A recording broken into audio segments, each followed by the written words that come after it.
I really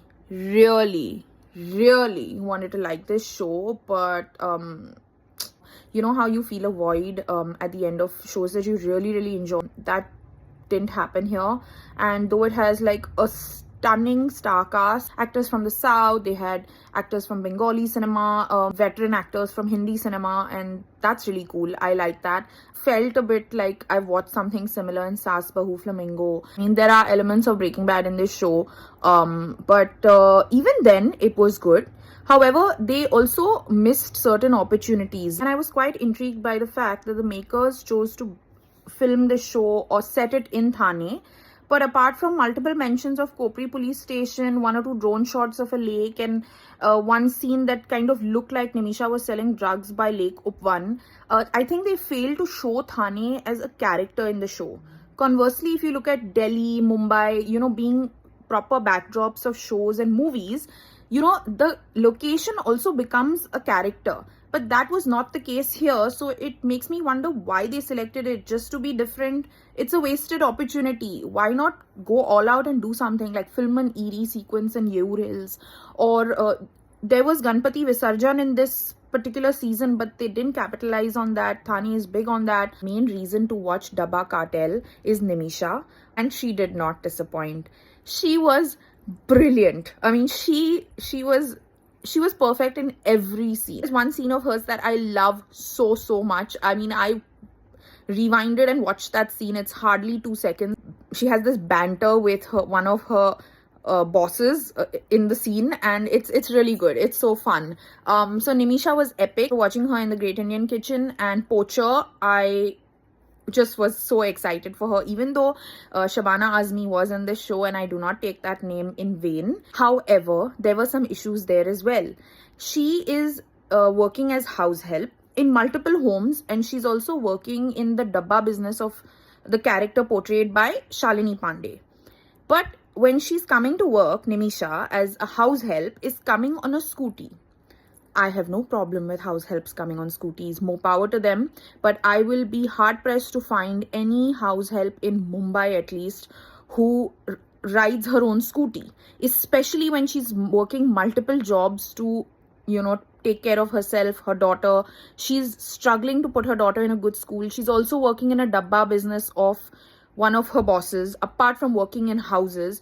So I don't see how such a person as a single mom, has a scooty as well. So that bit, it was unreal. And for a show that's trying so hard to be gritty and to be based in a particular city and in a particular social structure, I think that was a bit out of touch. Unless there's some detail that I'm missing, let me know in the comments, because I feel like Gajraj Rao didn't get enough screen time in this season at least. And what was the need for that get up? I mean, like, he would have been perfect even just as is, maybe with some gray hair or salt and pepper hair or something like that. He could be fierce and like a bit shrewd like that. Initially I felt like his character would have been a bit shrewd and like a kind of good government officer or something, but then later on it kind of fizzled out, and I don't think it was well thought out or something. He looked like a cross between Amitabh Bachchan in Pa and Nawazuddin Siddiqui in Mom. Jyothika. Okay, I must confess another thing. I haven't watched any of Jyothika's work, but I know she's a legend, and there's a movie of hers that's on my watch list as well. But I don't know if it was to do with the brief given by the director or what, but Jyothika seemed expressionless throughout the show. She was so stony-faced. I mean, I don't know why. Except one scene with Jisshu Sengupta, who plays her husband in the show. Jisshu Sengupta was fabulous, by the way. He was fabulous. But she has an outburst with him, and that scene I rewinded again and watched because she was brilliant in that. But every other scene, any bad thing, any good thing, any success, any failure, her expression looked like this, like, no, even that's too much acting for it. Another issue that I have with her character is she is this trailblazing entrepreneur, and before that she was a high achieving career woman. But as a fashion designer who owns a lovely store, a very colorful store, I mean, her collection is very colorful, why were the stylists making her wear these saris and quads? mocha is in, brown can look phenomenal if you style it correctly. For such a trailblazing woman and a fashion entrepreneur who has such a lovely store, she was dressed in quads and she was dressed in saris mainly, which made her look more like a teacher or coordinator in, Amitabh Bachchan's Gurukul and Mohabbatein. So initially it's confusing, okay? What happens is confusing because initially Nimisha's boyfriend kind of tricks her into selling weed. Then they have a debt. Then somebody else falls behind them. Then they're making a lot of money, 80%, 40%, 50%, 80%, 90%. It's very confusing throughout the show what is happening exactly. We're not expecting proper receipts from these people, but like some kind of the writing was off there. And another issue was that the middle 2-3 episodes were very boring. They were just stretching and it didn't seem fun at all. I also love it when actors who we've known, since the 90s for particular kinds of roles, they pick up different projects. Like, very good example actually is Raveena Tandon in Aranyak. It was beautifully done and I'm very sad Netflix cancelled it after the first season for whatever reason.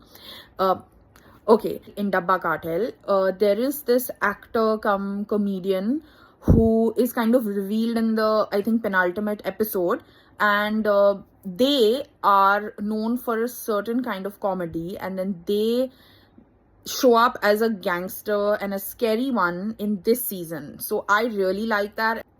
In the last episode, one of the characters is killed by one of the other main characters in the show.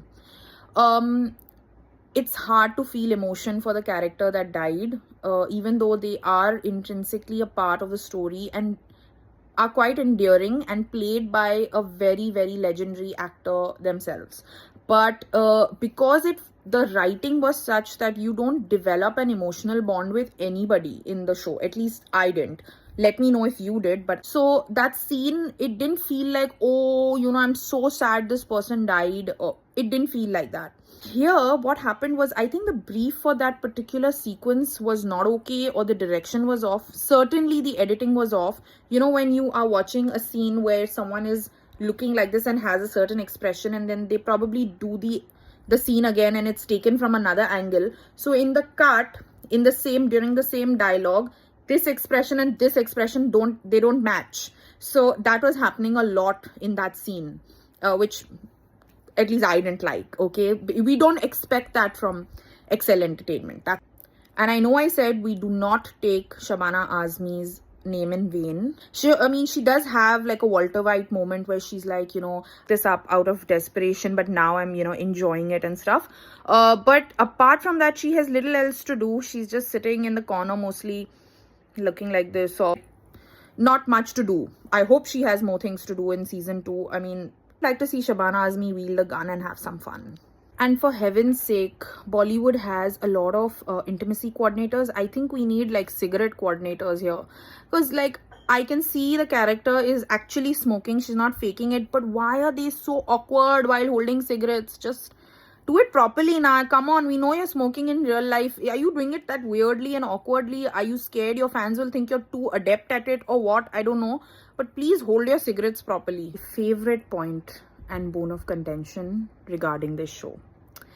Why is it always that the curvy chick has to be the aggressive, innovative, enterprising, go-getting chick who'll, be like, I'm gonna find a way and I'm gonna boss girl my way through this. And then why is the petite, thin thing always the demure and righteous one? It would have been awesome if Anjali Anand actually played Shalini Pandey's role and Shalini Pandey played the queer, go-getting, running her way and running the world and boss babing it through the world of brokers. And the other side, Anjali Anand playing the very demure, very mindful, very righteous housewife who's running this dabba business on the side, helping her husband with some money, extra money, being nice to Ba.